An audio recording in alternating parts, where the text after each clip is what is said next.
We're now into the second afternoon of the second day of CEPA EXPO here in Prague Castle.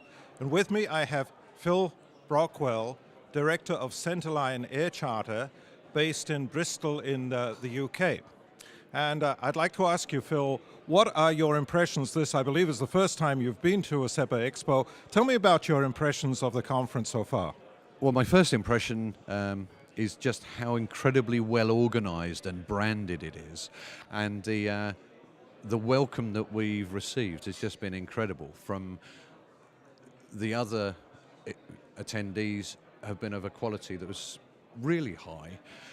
But all the nice little touches of the brandings and the lovely old cars last night, and the meal was fantastic. And it feels like we're joining a family. So for the first visit, I've had a wonderful time. It's been really good, and I've learned so much about the region. Well, thank you for that, Phil. We are also very pleased to have you into the CEPA family. Let me ask you, you are working mainly out of the UK, operating out of the UK at the moment. What kind of business expectations do you have from Central and Eastern Europe? Well, I think that the industry is on a change. There's more consolidation going on from a legal point of view, but also from a virtual consolidation where people are working together. We probably spend more time or as much time talking to our competitors as we do our existing customers to find out how we can work together.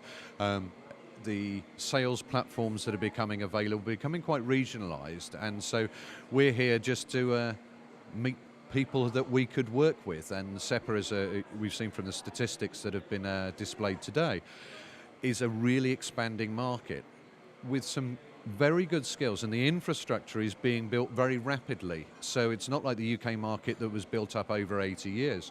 Really, 25 years since the end of communism in the Czech Republic, and already the disparity between the UK market and the Czech market is negligible.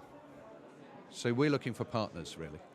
Tell me, as you think about the last 2 days, we're going into the final sessions now, what have you got out of CEPA? So what kind of benefits have you derived from being here?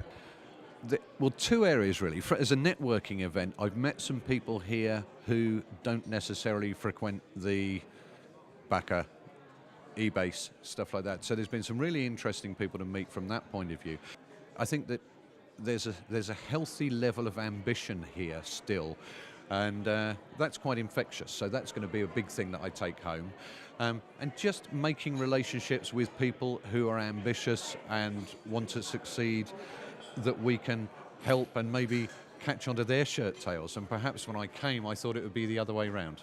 Let me ask you, do you think it would be a benefit for other operators to come, and who else would you like to see here at the next CEPA EXPO? I think that we'd like to see more operators here, I think, from an osmosis point of view, because there's two-way knowledge transfer within the region.